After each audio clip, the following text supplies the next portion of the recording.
Eh,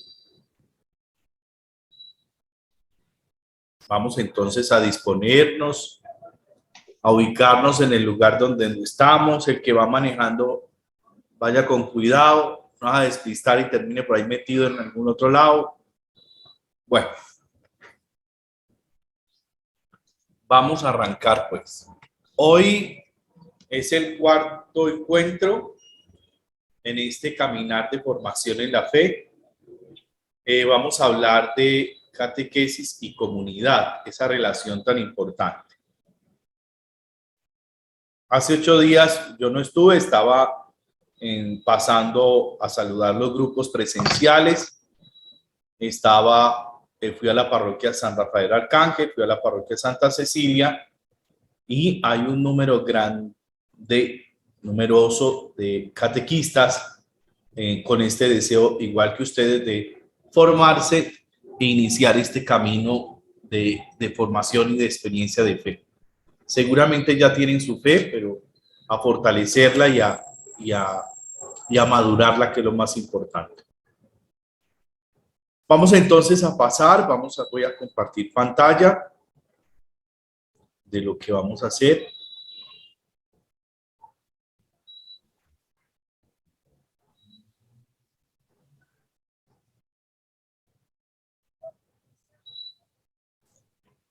¿Están viendo ya? Sí, perfecto. Listo.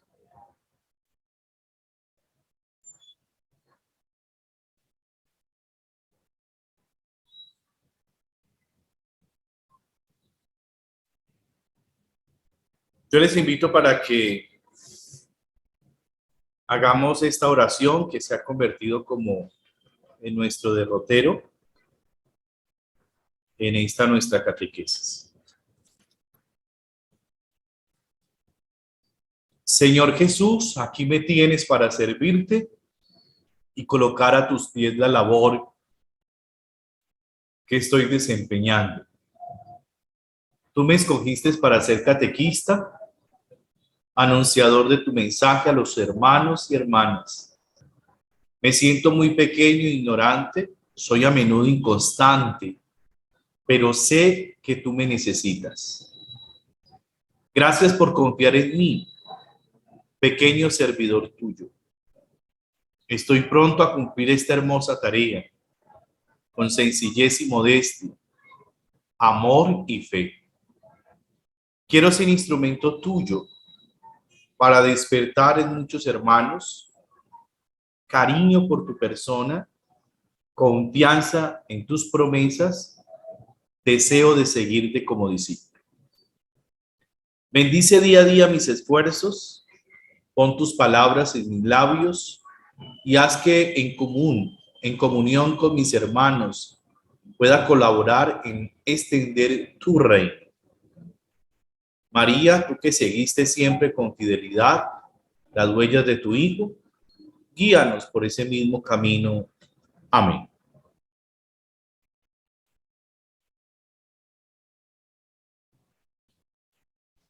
Para ir haciendo un recorderis, recuerde que ya vamos en este recorrido, en este primer módulo, características de una comunidad cristiana, cómo vivir en comunidad, medios de crecimiento, y hoy tenemos catequesis y comunidad. Seguramente hay palabras, terminologías que se unen unos con los otros, pero ahí vamos haciendo ese discernimiento en este caminar de fe. Hoy entonces tenemos este cuarto tema, catequesis y comunidad. Ya la catequesis como instrumento de evangelización y cómo esa evangelización está amarrada a la comunidad. Recuerden que ya hablamos de lo que es esa comunidad, una comunidad de amor, y esas características fundamentales que hablábamos en la primera semana de encuentro. Es una comunidad que está unida, que ora, que celebra, que mantiene firme en las enseñanzas de los discípulos, y es una comunidad que vive en la caridad, en el amor. Entonces la catequesis tiene que fortalecer esa experiencia de comunidad, y esa comunidad tiene que estar en una continua evangelización. Es una simbiosis, es un maridaje que no se puede separar. El punto de partida en esta experiencia de fe, un Dios que se revela en la historia. Recordemos estos pasajes bíblicos.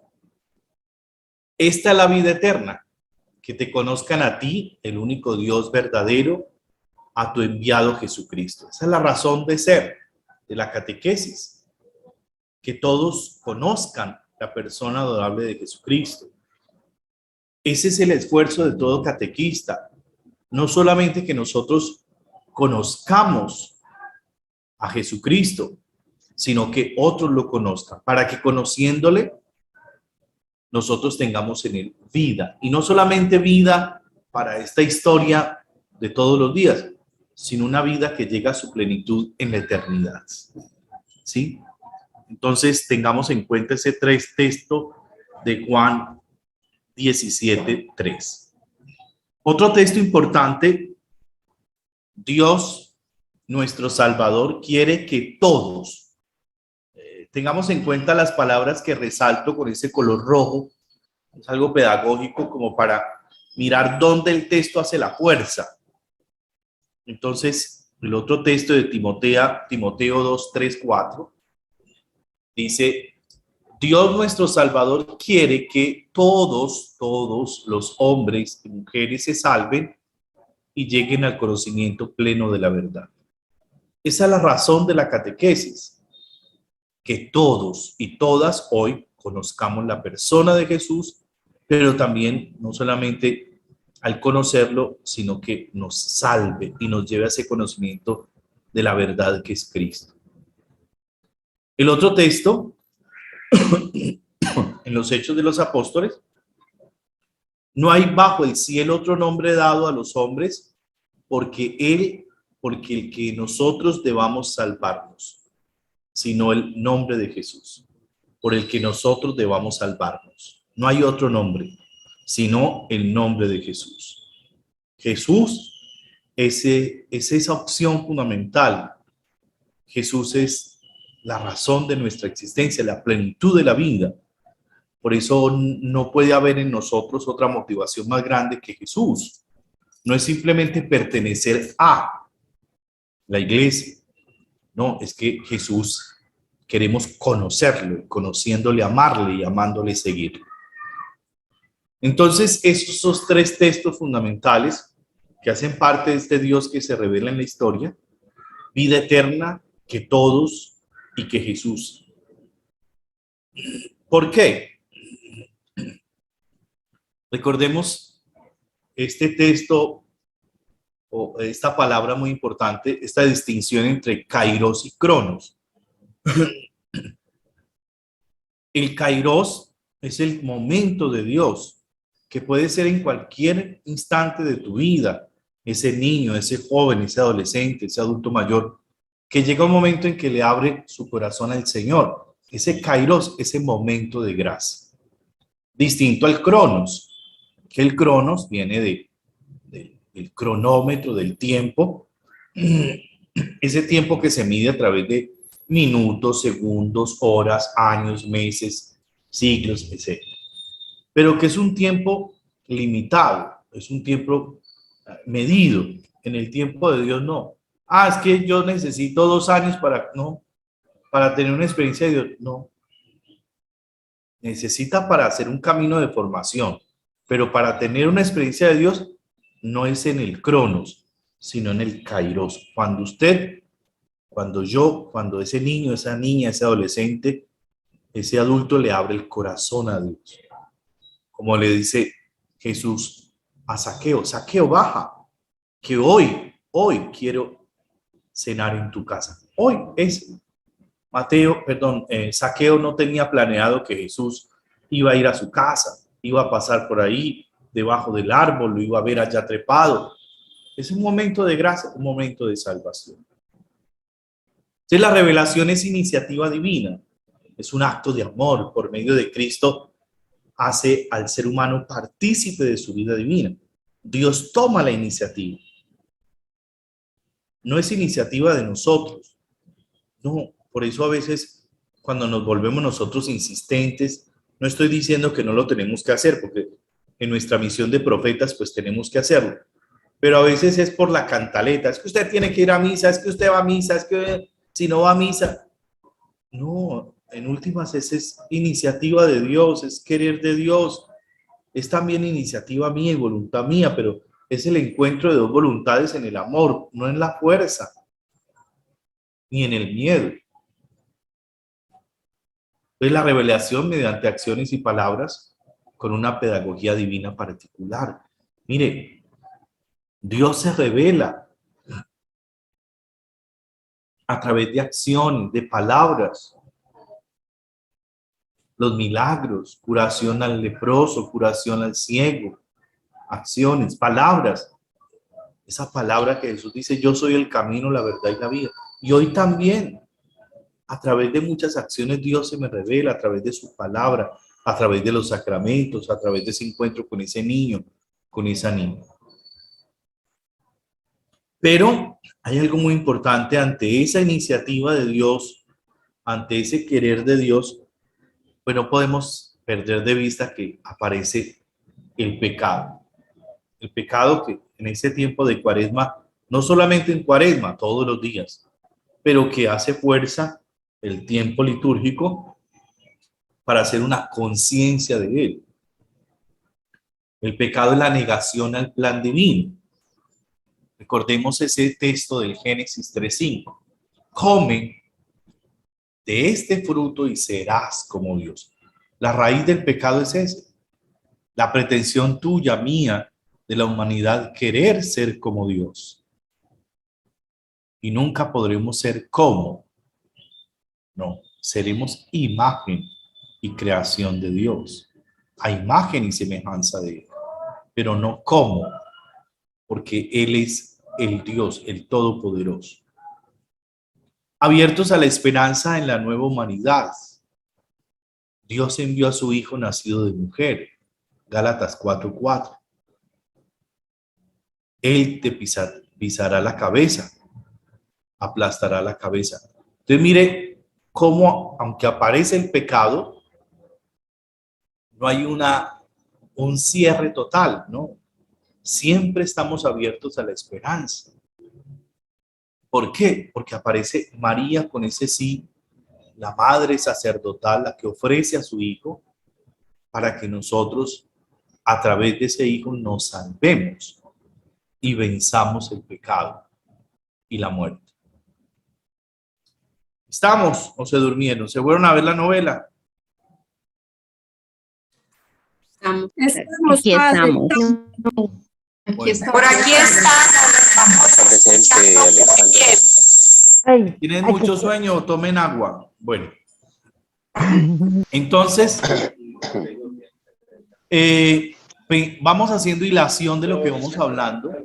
¿Sí? Este Dios que toma la iniciativa, este Dios que es en un momento de gracia, pero a pesar de esa iniciativa divina, aparece la realidad del pecado. Pero ante la realidad del pecado está esa propuesta de salvación. Vamos por ahí, un micrófono abierto, están hablando de yo no sé qué, que el sancocho, que los frijoles. Bueno.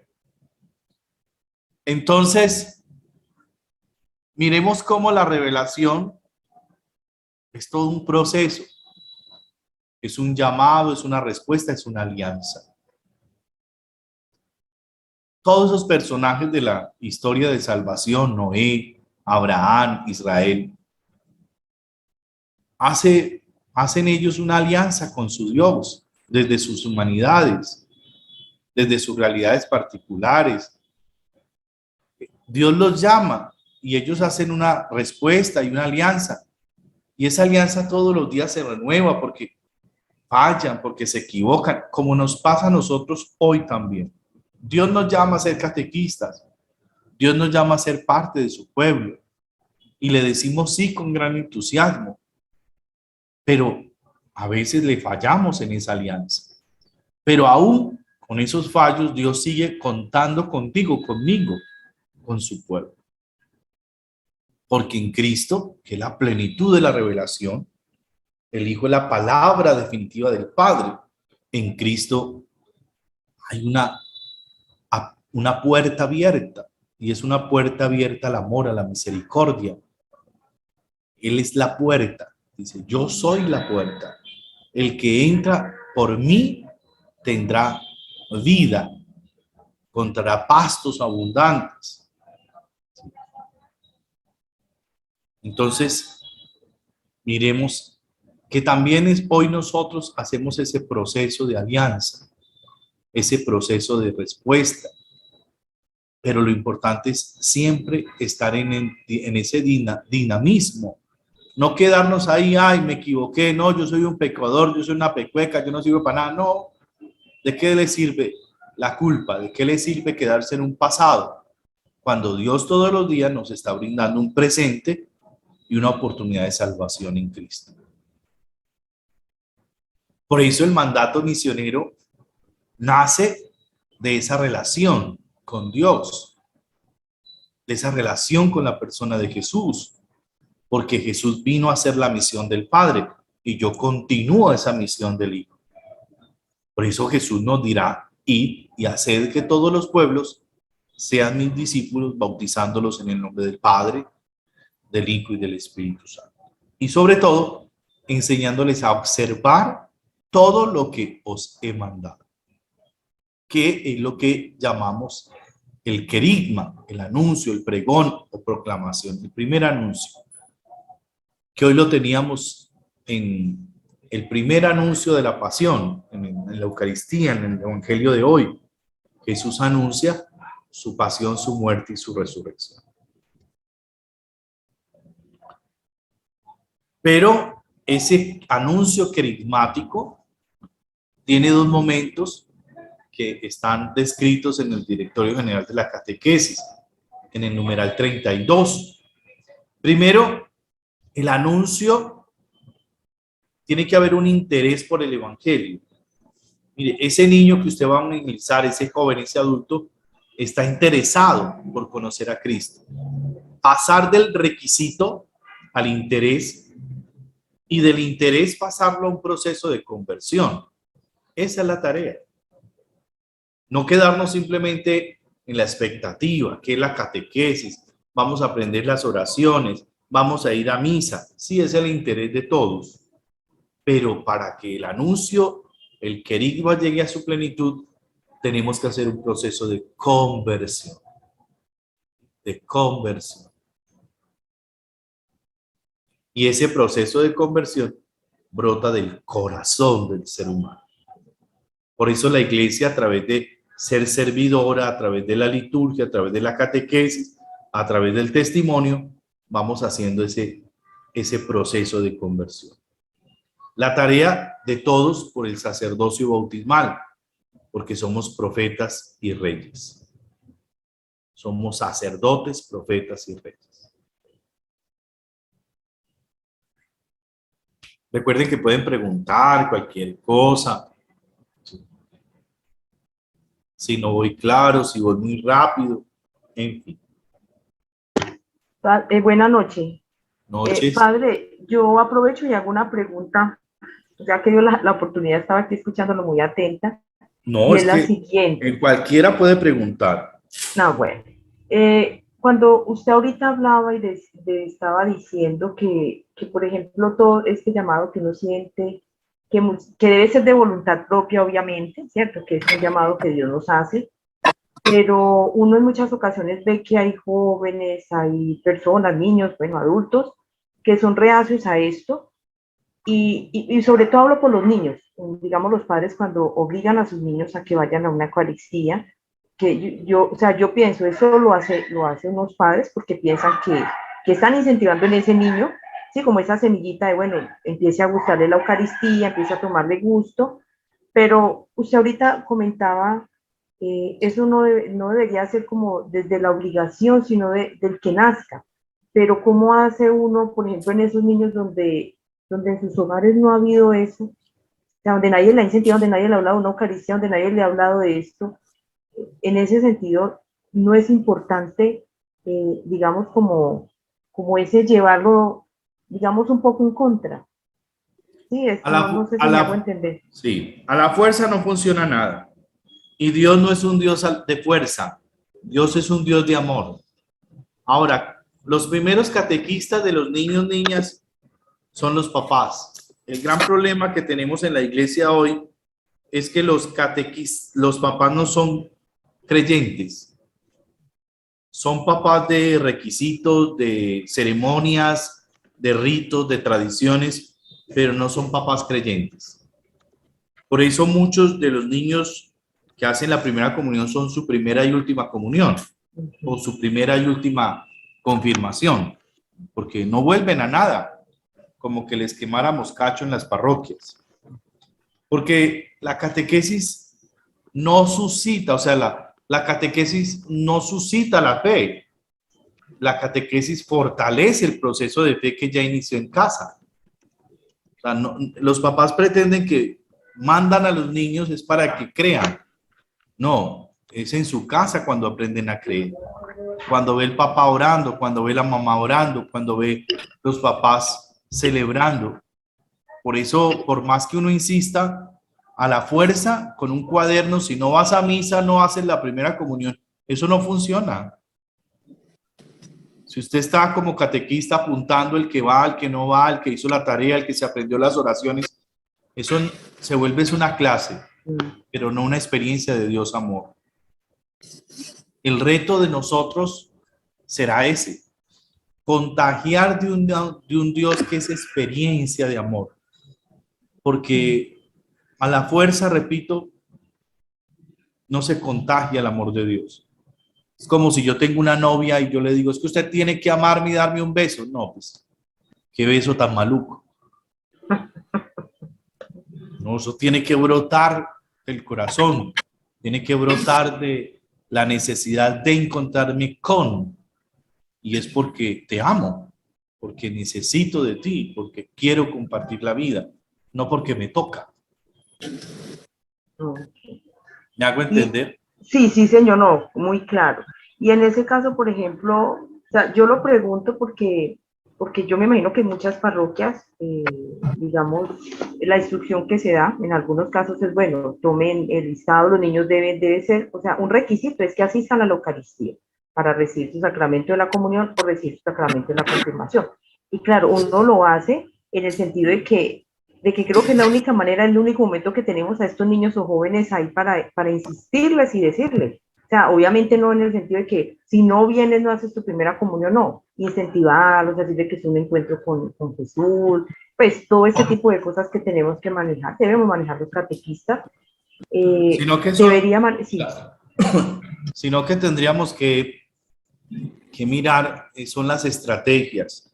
No estoy diciendo que no tenga que haber un control o que no tenga que haber una asistencia, no, porque esas son estrategias para educar, pero exacto. que no nos centremos únicamente en eso, porque lo más importante es contagiar del amor, o sea, de mi experiencia de fe.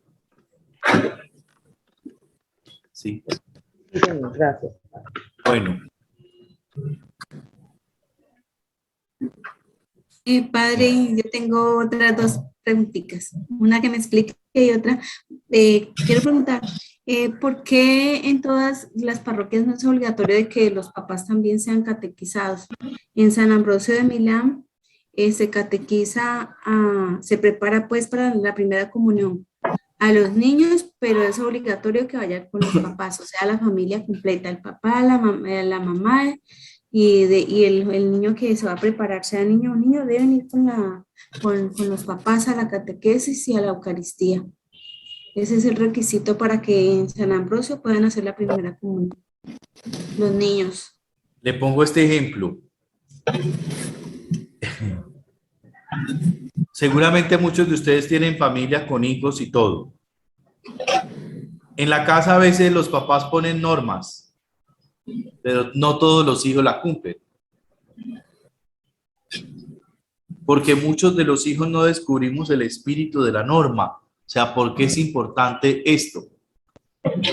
Yo llevo apenas 16 años de cura y siempre escucho el mismo problema en las parroquias, porque no hay unidad de criterios. Ese es el caballito de batalla en cuanto a las catequesis. porque es una realidad que no podemos tapar el sol con un dedo, que muchos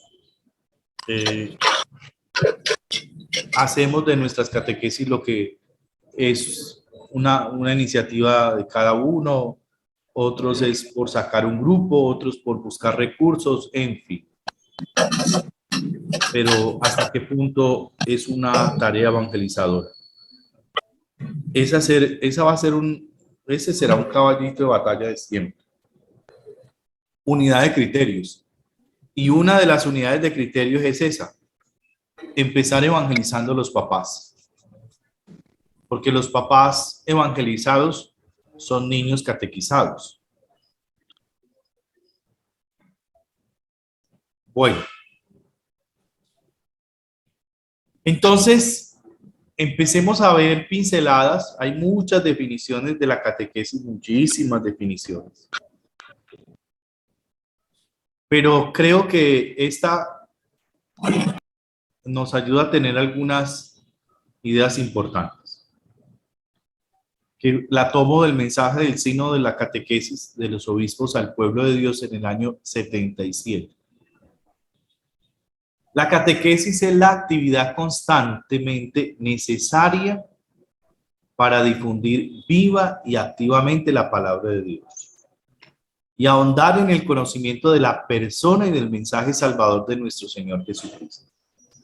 La educación, que consiste en la educación ordenada y progresiva de la fe y que está ligada estrechamente al permanente proceso de la maduración de la misma fe. Voy a resaltar, o resalté con colores, algunas cosas importantes de esta definición. Entonces miremos que es una actividad constante. Es una actividad para difundir viva y activamente la palabra de Dios. Y no solo la palabra, que me lleva al conocimiento de la persona y del mensaje de Jesucristo, pero que debe estar ordenada y progresiva. Ordenada y progresiva, porque me tiene que llevar a madurar la fe, no quedarme ahí. Por eso, la catequesis debe ser constante en la vida de la persona y de la iglesia. No es en un momento determinado. Por eso no, es solamente en la primera comunión, solamente para los que van a hacer la confirmación. No, solamente son para los que se van a casar, o la confirmación de adultos. No, o los niños que van a bautizarse. No, la catequesis es toda la vida y nos acompaña en cualquier momento de la vida. Porque la catequesis tiene que llevarnos a madurar en la fe. No es una difusión intelectual, sino llena de vitalidad y dinámica. Con esto no estoy diciendo que no es importante estudiar, formarnos, profundizar, no, sino que no podemos quedarnos simplemente en llenar el cerebro y ser buenos maestros sin un corazón de discípulos, que nos lleve a tener ese dinamismo profético evangelizador. Por eso la catequesis va a intentar acercar al conocimiento de una persona que da sentido de vida. Y esa persona tiene un nombre: Jesús de Nazaret. O sea, no es para conocer a doña Juanita, que es muy buena, que lleva 50 años en la parroquia sirviendo, no. O para conocer al padre que celebra muy bonito, que cierra el ojo, que prenda la vela, no. Es que la catequesis debe llevarnos a conocer la persona de Jesús. Y en ese conocimiento a ir quitándonos muchas cosas que nosotros como curas enseñamos mal y los catequistas replican mal. Nos quedamos con devocionarios, nos quedamos con sacramentalismos, pero sin Jesús. Sin Jesús, sin lo más importante, que es la persona de Jesús. Le damos más importancia al agua bendita, al devocionario tal, a la devoción tal. Entonces yo no puedo vivir sin el lunes de la misericordia. A ver, ¿y usted es misericordioso? No, es que los 14 del milagroso. Sí, pero usted va a misas de sanación. Pero usted no cree que en el día a día el Señor lo está sanando, solamente es porque vaya. Entonces todas esas cosas que nosotros como catequistas tenemos que ir madurando para hacer madurar en la fe. Cuando tengo una fe madura, me quedo con lo esencial y es la persona de Jesús. Y cuando tengo una fe madura, voy a dar frutos. Por eso esa imagen que coloco allí, porque voy a estar centrado en el corazón del Padre, en la persona de Jesús, movido por el Espíritu, dando frutos todos los días.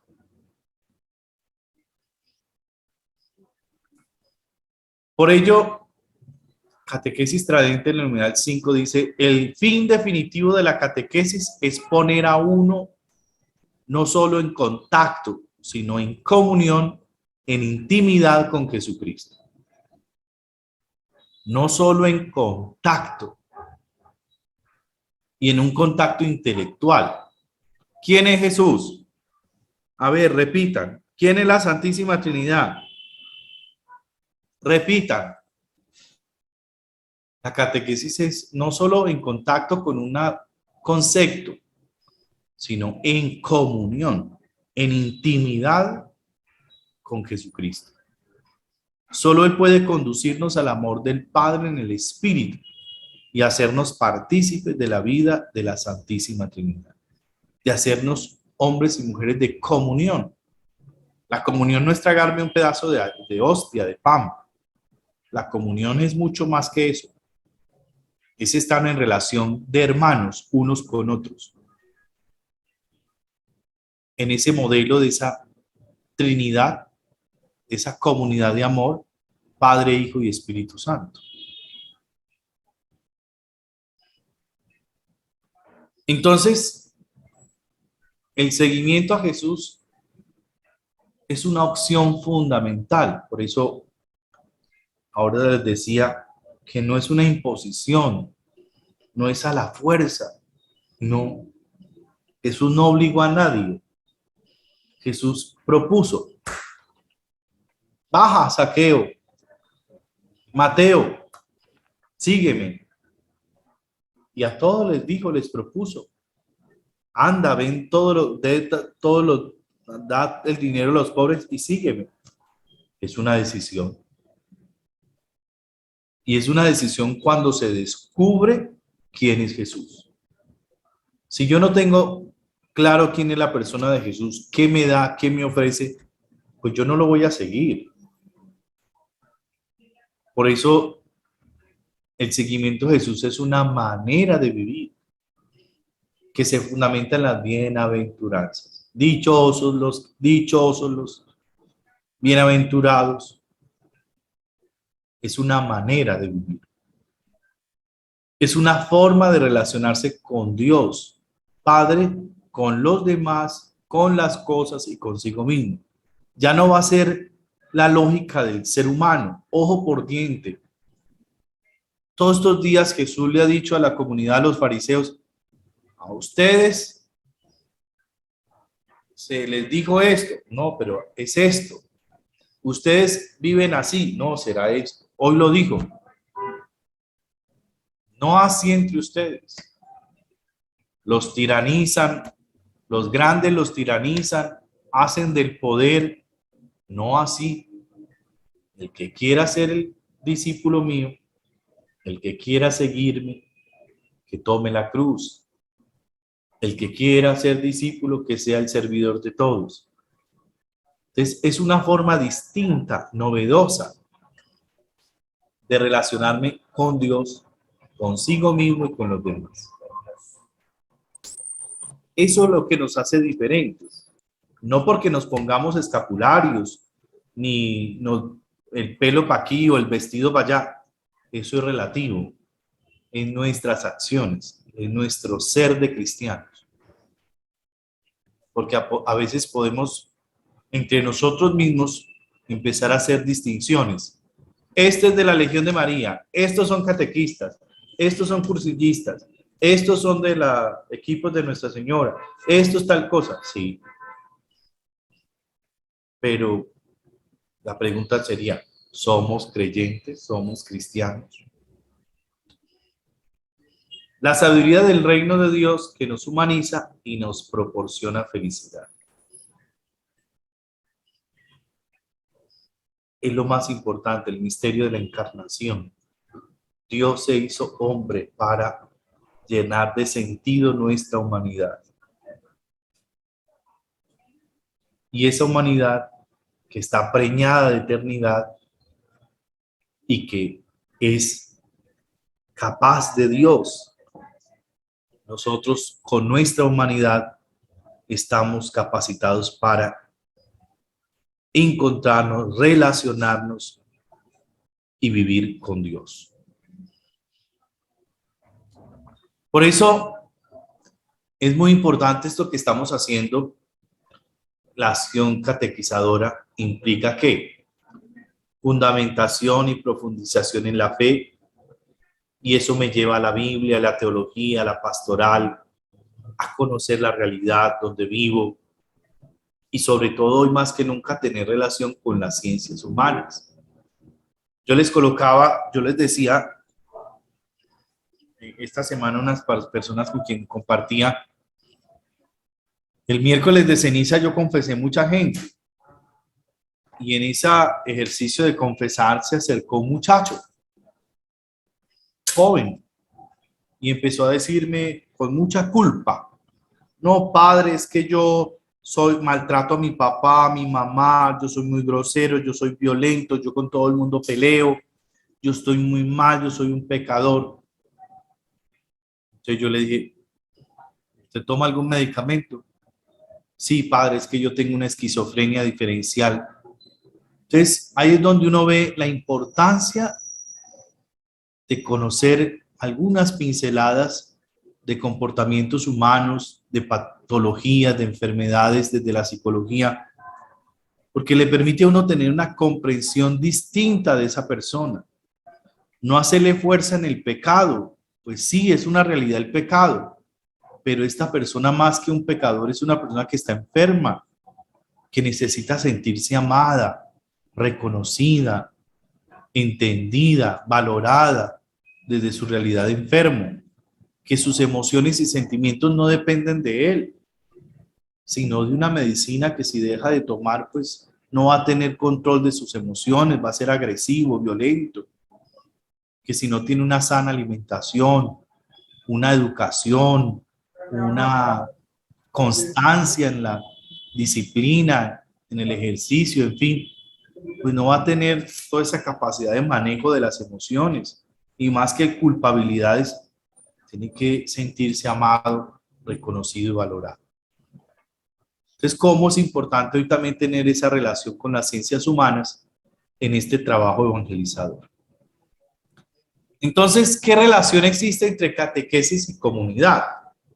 Ya veíamos nosotros desde los principios de estas clases o estos encuentros esas características de la comunidad cristiana, las exigencias de la comunidad cristiana, lo distintivo de una comunidad cristiana, pero ¿qué relación tiene con nosotros hoy desde nuestro ser de catequesis?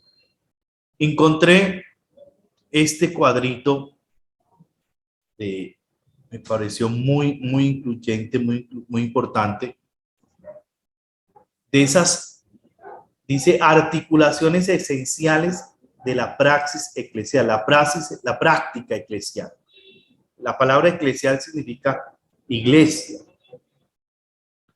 Entonces, ese hacer de la iglesia, ese hacer de nosotros como comunidad de iglesia, porque somos catequistas, sí, somos evangelizadores, sí, pero tenemos que crear comunidad.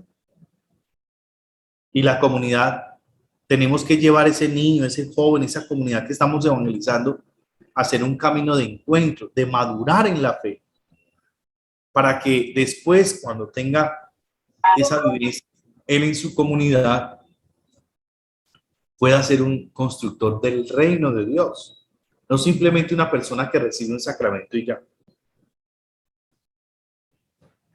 Entonces, este autor, Emilio Alberich, la catequesis en la iglesia, elementos de la catequesis fundamental, propone tres acciones importantes que se desarrollan en estas 4 palabras: diaconía, koinonía, martiria y liturgia. Entonces, la tarea fundamental y el objetivo final de la praxis eclesial es convocar a todos a la misión. Y esa misión tiene una razón de ser. Cuando yo evangelizo al niño, cuando yo evangelizo al joven, cuando transmito ese mensaje, es porque yo quiero ser constructor del reino, de esa comunidad de amor. Si mi catequesis no tiende a crear comunidad, es una catequesis simplemente sacramental, que está en función de un requisito para ser bautizado, para hacer la primera comunión, para hacer la confirmación, para casarse, pero no va a estar en función de que ese niño o esa persona sea un soldado, por decirlo así, del reino, un constructor del reino de Dios. Entonces, esas funciones, la diaconía es el servicio. Esa diaconía que se hace desde el amor, desde la caridad, desde la promoción humana, desde la libertad, desde la solidaridad. Esa koinonía que es la comunidad, es la común unión, que está en la fraternidad, en la reconciliación, en la unidad, en la comunicación. Esa martiría que está en el anuncio del martirio, y ese anuncio que está respaldado por el testimonio, por el profetismo, por la evangelización, por la catequesis, donde todo eso está amarrado en la liturgia, esa liturgia que celebra la vida, los momentos importantes, un bautismo, el encuentro con Jesús en la Eucaristía, el encuentro con Jesús en el Espíritu, la confirmación, en el orden sacerdotal, en el servicio, en el matrimonio, en el amor que se profesa. Entonces, cómo está entrelazado la una con la otra.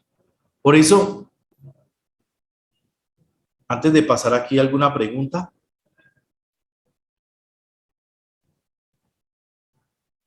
¿Se durmieron? No, padre, todo claro. Claro, es lo que uno toma con panela, más bueno. Señor. Bueno. Muy interesante, padre, sí, sí. Una preguntita, padre. Su Dígame. merced, tal vez, digamos, digamos que un esposo pueda hacer, digamos, el diaconado, o sea, litúrgicamente, o mejor dicho, o sea, la iglesia lo permite. Más sin embargo, pues bueno, mi esposa y yo conocemos el caso de una amiga de mi esposa que pues su esposo hizo el diaconado, pero el matrimonio pues se les dañó, ¿sí? Entonces, pues la señora le echa la culpa digamos que al diaconado en sí mismo. Entonces, pues quisiera de pronto conocer, digamos, su opinión y usted qué tal ve, digamos, el diaconado frente al matrimonio, ¿no? Ya. Bueno. No solo el diaconado. Voy a hablar de aquí de los ministerios. Cualquier ministerio en la iglesia, si yo quiero ser catequista, si yo quiero ser delegado de la palabra, si yo quiero participar de la misión, lectorado, acolitado, ahora el ministerio del catequista, si quiero participar o formarme como diácono permanente. Cualquier ministerio en la iglesia, si yo soy casado,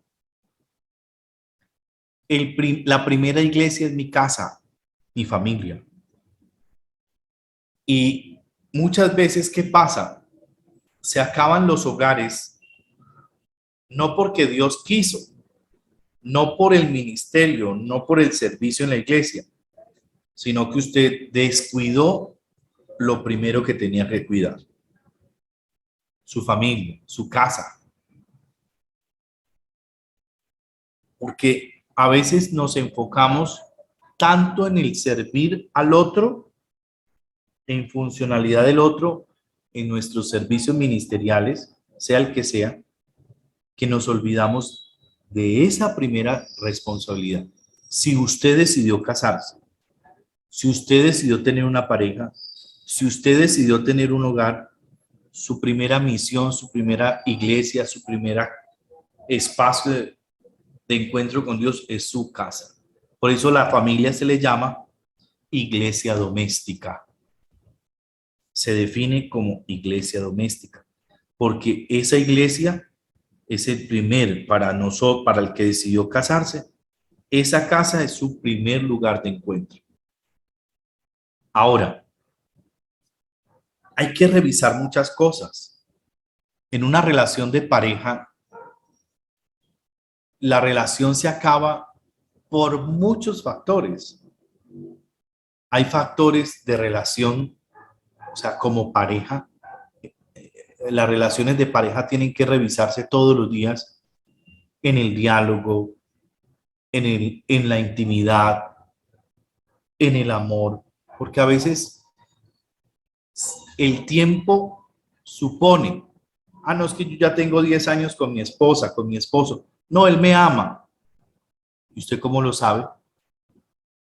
No, pues que ya tenemos hijos, ¿sí? Y no, el tiempo no, usted todos los días, porque los seres humanos somos cambiantes y la rutina es el peor enemigo de la relación. Los descuidos son los peores enemigos de toda relación. Entonces ya no volvió a ser detallista, no hay palabras, no hay gestos, no hay caricias, no hay intimidad, no hay diálogo, no hay vida de oración en común, no hay vida de fe en común. Entonces, ¿de quién? ¿Por qué se acabó el hogar? Porque Dios quiso. ¿Por qué no? Porque descuidé. Seguramente muchas veces pasa eso. Nos enfocamos tanto en y olvidamos lo primero. Lo primero. No sé si me hago entender.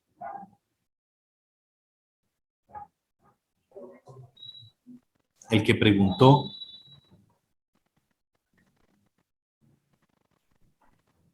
¿Están? ¿Se fueron? Hola, padre, sí, sí, Aquí estamos. aquí estamos, clarísimo, padre. Sí, Aquí estamos, padre, sí, señor. de hecho hay bastantes factores que a veces uno no considera y obviamente a veces son detonantes o excusas y uno siempre trata de echarle la culpa a lo que viene de fuera y no lo que hay adentro, ¿no?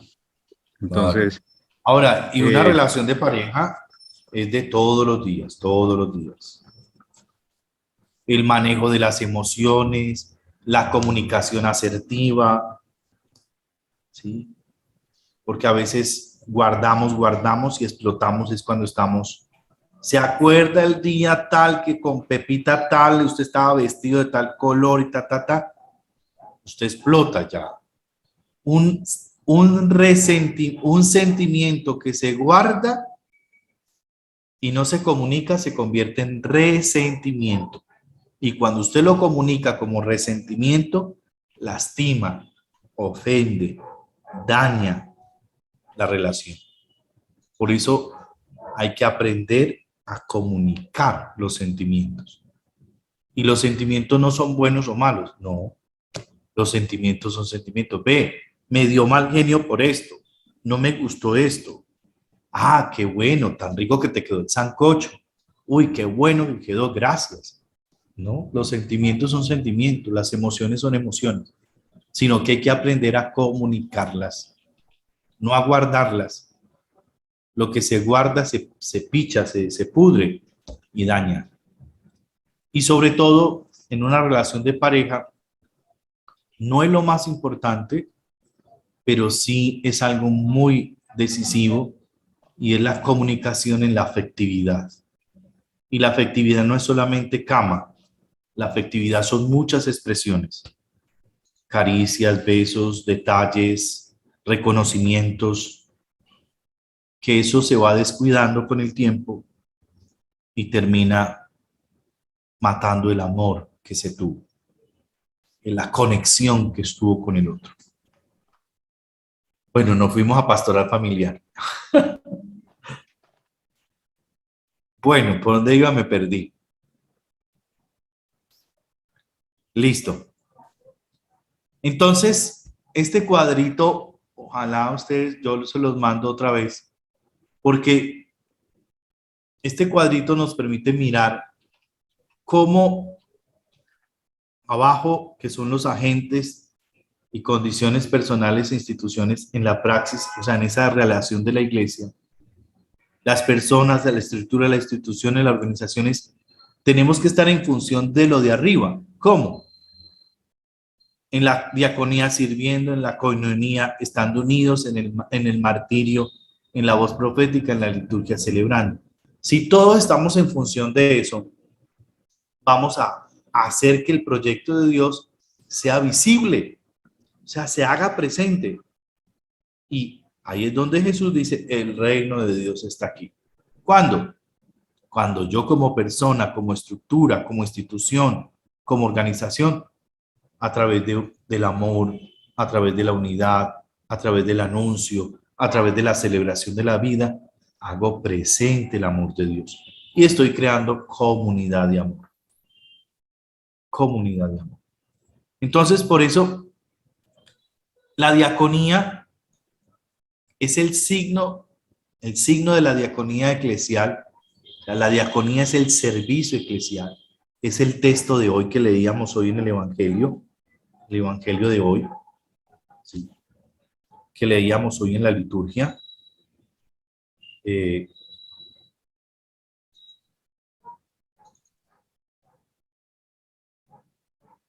Nos decía hoy, perdón, se me fue para mañana.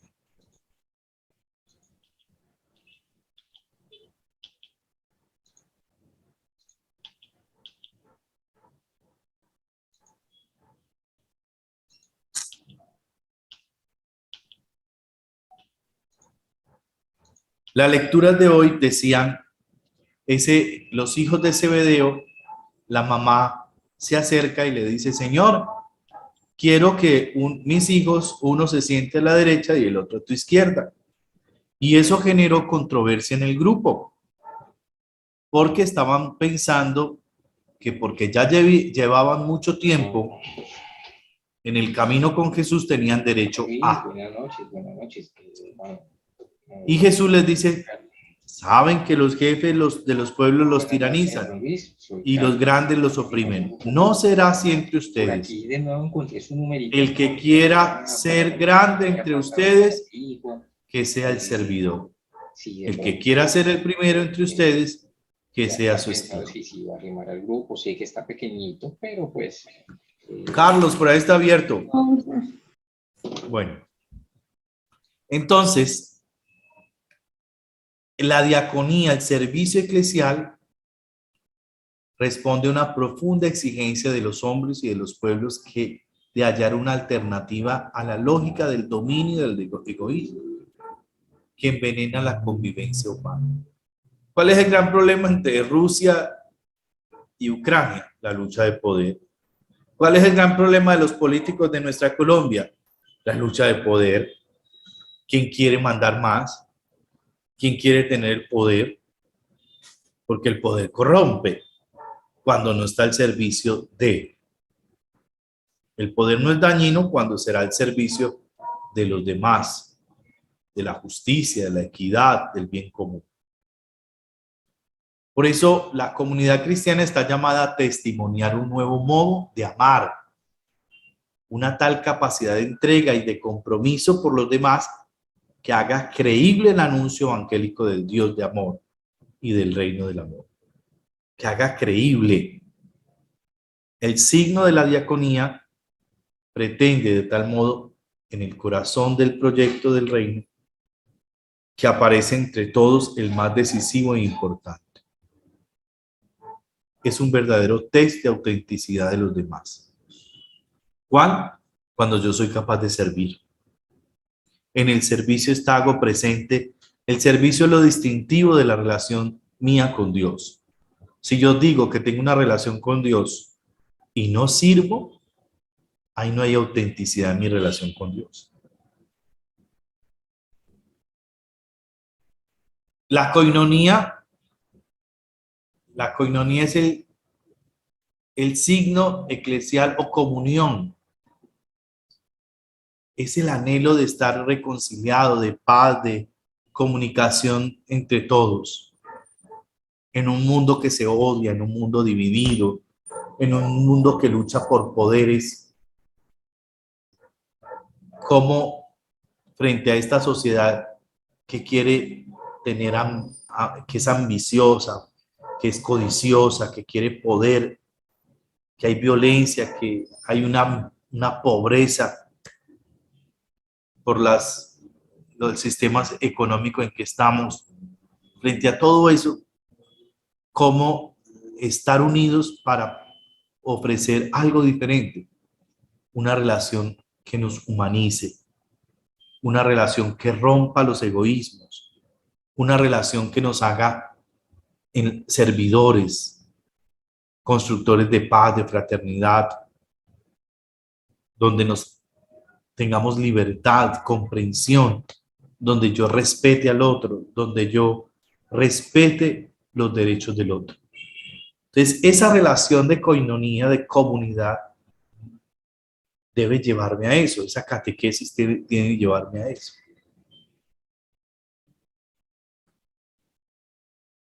La martiría, que es el martirio, es la función profética. Y hoy que estamos celebrando 20 años de Monseñor Isaías haber sido asesinado en nuestra arquidiócesis, ser profeta es anunciar a Cristo, pero también denunciar. El gran problema de nosotros, la Iglesia Católica, en Colombia hablo en particular, es el silencio de los pastores y el silencio de los que nos llamamos cristianos católicos. Porque no hacemos bulla, no hacemos protesta, no reclamamos.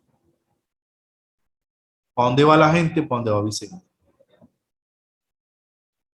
Por eso hoy la gente reclama hombres y mujeres con coraje, con profetismo, más que sabios. Hoy quiere hombres y mujeres que anuncien la persona de Jesús. Ese testimonio que rompe barreras, que rompe paradigmas, que nos hace hoy hacer presente, nos permite hacer presente, que nos dicen, ahí está Dios. No que usted sabe mucho de Dios. Y la liturgia que nos falta es más que la liturgia, más que una devoción, o la Eucaristía, más que una devoción, más que un deber. La liturgia debe ser y debe tender a celebrar la vida, a celebrar la presencia del amor del Padre, la gratuidad de las salvaciones, es la celebración de una humanidad rescatada, transformada en la persona de Jesús. Por eso nosotros como sacerdotes, las comunidades parroquiales, estamos llamados a generar esos espacios de celebración, donde en esa celebración, más que será una lucha, yo creo. Padre, es que si no me nombra a mi hijo o a mi hija, pues no, como que la misa no tiene sentido. O cuando le dicen, no, padre, es que yo quiero la misa unitaria porque es que yo no quiero que esté nadie más, yo quiero la misita para él. ¿Cómo reducimos la celebración de la Eucaristía a un fin o económico o egoísta o particular, donde la Eucaristía rompe con eso? La Eucaristía es celebración de la vida. La Eucaristía es desborde del amor del Padre. La Eucaristía es transformación de vida. La Eucaristía es actualización e instauración del reino de Dios. Nuestras Eucaristías están muy contagiadas de ritos, de tradiciones, de devociones, de fanatismos religiosos, de unas ansias de celebrar misas por plata. La Eucaristía está viciada hoy, nuestras misas, de intereses particulares. Es que a mí me gusta es el padre tal, porque el padre tal padre es así, así, así. Donde no reconocemos que es Cristo el que celebra, es Cristo el que se hace presente. Entonces, preguntémonos estas tres cosas en esta noche. La catequesis es un espacio donde fortalezco la experiencia de comunidad. ¿Qué elementos de la catequesis son esenciales hoy para vivir una experiencia de comunidad cristiana? Más que aprendas esto, escriba esto, haga eso. ¿Qué elementos? Y elementos humanos. A veces se nos olvida el reconocimiento en la catequesis. Reconocerle a ese niño su madrugar un sábado. O la tarea que hizo, o que fue a misa, o que participó. A veces no. Esos elementos de reconocimiento, esos elementos de afectividad, donde yo abrazo, lastimosamente hoy, por la pandemia, pero también por muchas situaciones de problemas de afectividad de muchos adultos, pues tenemos que tener muchas restricciones en cómo saludo, cómo abrazo, pero en una sana afectividad, en un sano encuentro con el otro, esas expresiones de afectividad, de reconocimiento, son esenciales hoy para vivir en comunidad. ¿Qué es lo distintivo en un grupo? La camiseta, el logo, ¿o qué? A veces en la misma compañeros de catequesis, alguien se enferma y nadie se dio cuenta hasta que volvió. Ve, ¿vos por qué no volviste? No, pues casi cuelgo los guayos y nadie se dio cuenta. ¿Qué elementos esenciales están en esa catequesis para hacer una comunidad cristiana? Me siento parte de una comunidad de fe comprometida con el anuncio del reino. ¿Me siento parte de esa comunidad o ni siquiera hay comunidad? Esas tres preguntas esenciales, seguramente habrá muchos más en torno a todo esto que podemos compartir hoy.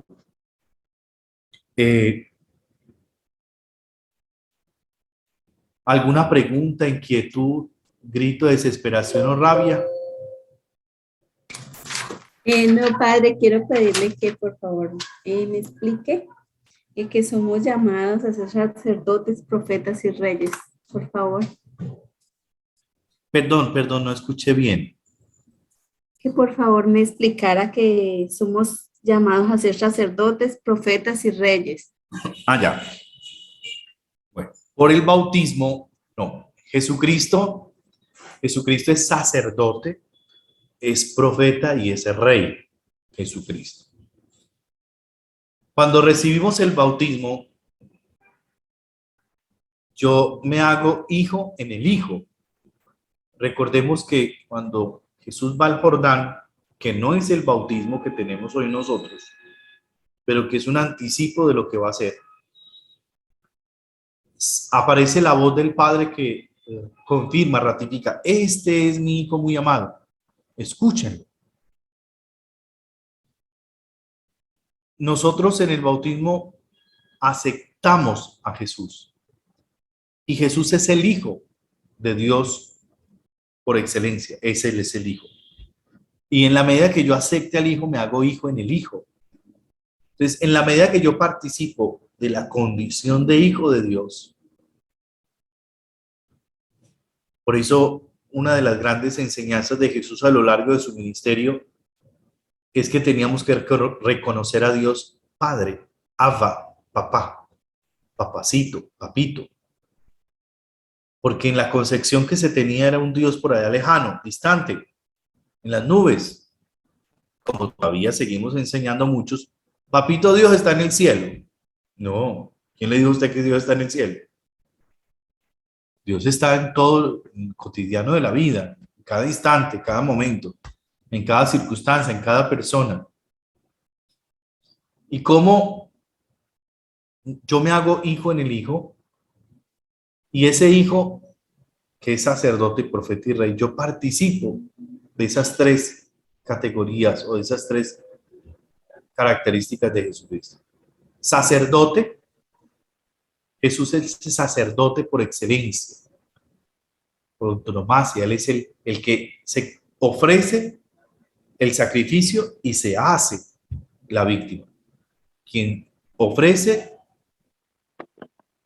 y quien se ofrece a sí mismo. Se hace cordero inmolado.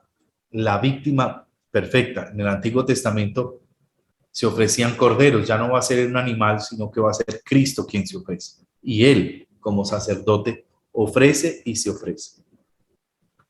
Sacerdote. Profeta. Jesús anuncia. Todos los profetas del Antiguo Testamento anunciaron al Mesías que iba a llegar. Y en Jesús se cumple. Él es el Mesías. Él es el esperado. En la transfiguración es un acompañamiento y una ratificación de que ese que está allí es el Salvador, el Mesías, el esperado, el añorado. Entonces, Jesús es profeta porque anuncia el reino de Dios, pero denuncia las injusticias, el pecado. Y rey, Jesús no reina, y es el texto de hoy, vuelvo y lo traigo. Jesús no vino a ser servido, sino a servir. Jesús no hace un reinado del poder, como los reyes o la concesión que tenemos nosotros de rey-reina.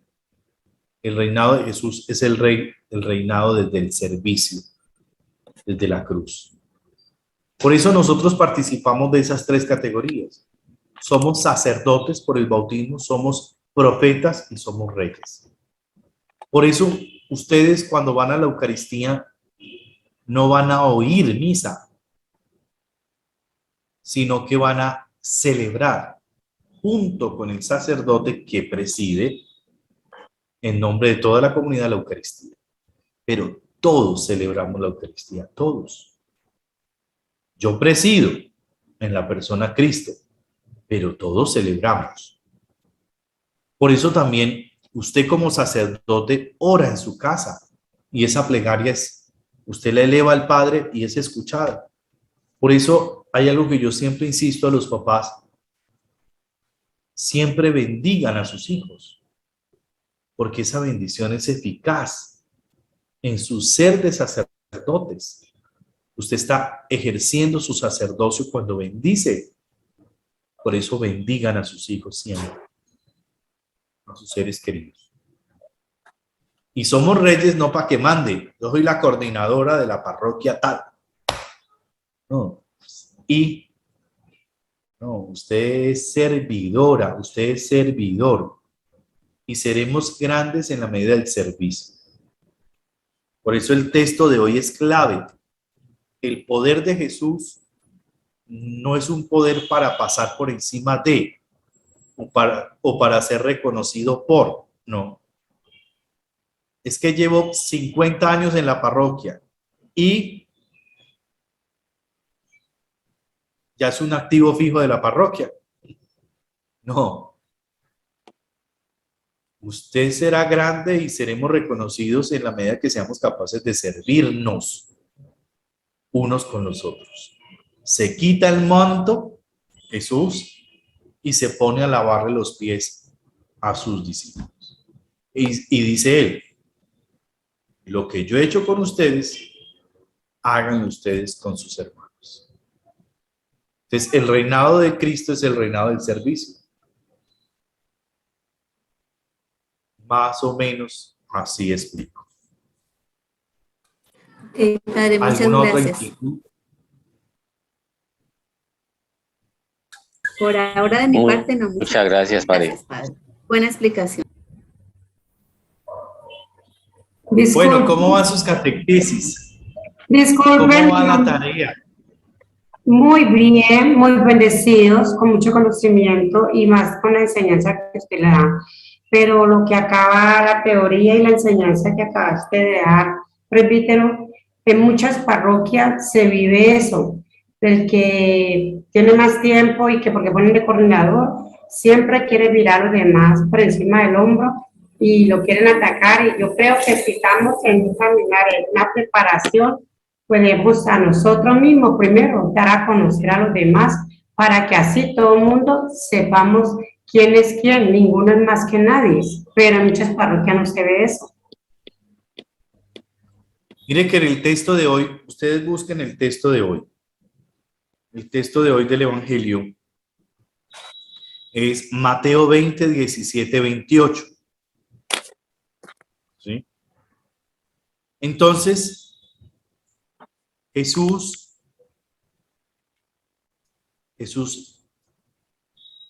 hay una controversia en el poder. Los hijos de Zebedeo llevan tiempo ya con él caminando.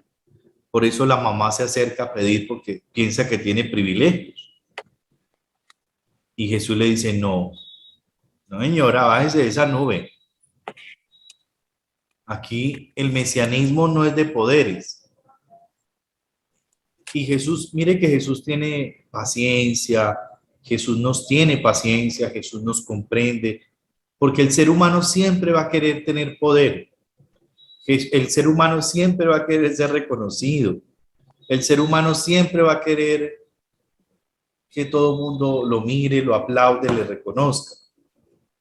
Por eso será deber y tarea nuestra estar unido a Jesús para comprender que el verdadero líder, el verdadero discípulo, tiene poder, claro. Es necesario un catequista líder, es necesario un coordinador, es necesario un párroco, es necesario un gerente, claro. Porque hay personas que necesitamos que coordinen, que organicen. Pero ese poder no está para pasar por encima de, sino para ser servidor de. Y cuando uno comprende que Jesús hizo eso, siendo el Hijo de Dios, siendo el Señor de señores, el poder fue para servir. Y yo quiero parecerme a Jesús, pues yo vivo el servicio de esa manera. Cuando yo busco el poder para ser reconocido, aplaudido, para pasar por encima de, pues no estoy siendo discípulo de Jesús. Usted está siendo discípulo de sí mismo, no más. Y al final, ¿quién le va a recompensar? Nadie. Porque no fue discípulo. Entonces a veces nos desgastamos en esas luchas de poderes al interior de la misma iglesia y a nivel de grupos. En todas las parroquias pasa lo mismo. Pero la pregunta sería, bueno, ¿y yo qué? Yo puedo decir, no es que Pepita Pérez, doña Julanita, es una tatacoa y nadie, sí, ¿y usted? ¿Y usted? ¿Alguna otra pregunta? Sí, padre, buenas noches. En Padre, relación a lo que estamos hablando. Sí, una consulta. En la presentación de hoy usted hablaba del Directorio General de Catequesis. ¿Usted nos puede Sí. recomendar una página donde lo podamos ver? Es que pues estaba revisando y aparecen como varias fuentes, varias ediciones. Sí. El Directorio General de la Catequesis, bueno, sino que es larguito. Yo les voy a dejar por aquí o después busco el archivo y se los mando para que puedan leer, ir leyéndolo. Pero ahorita, ese es de 1900, si no estoy mal, me falla la memoria con este Alzheimer, es del 71, pero ahorita hay una actualización a nivel de las orientaciones para Colombia, ¿sí? Entonces, porque el directorio general de la... Realmente,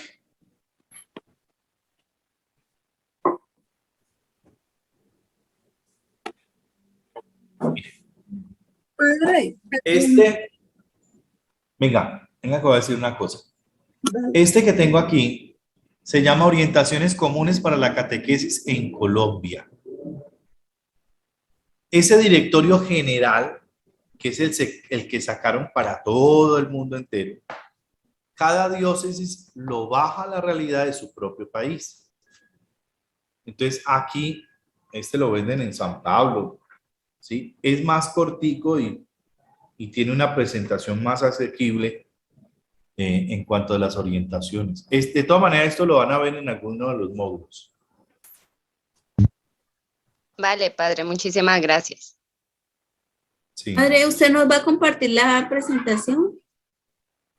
Nos puede participar el nombre para ver si lo podemos comprar.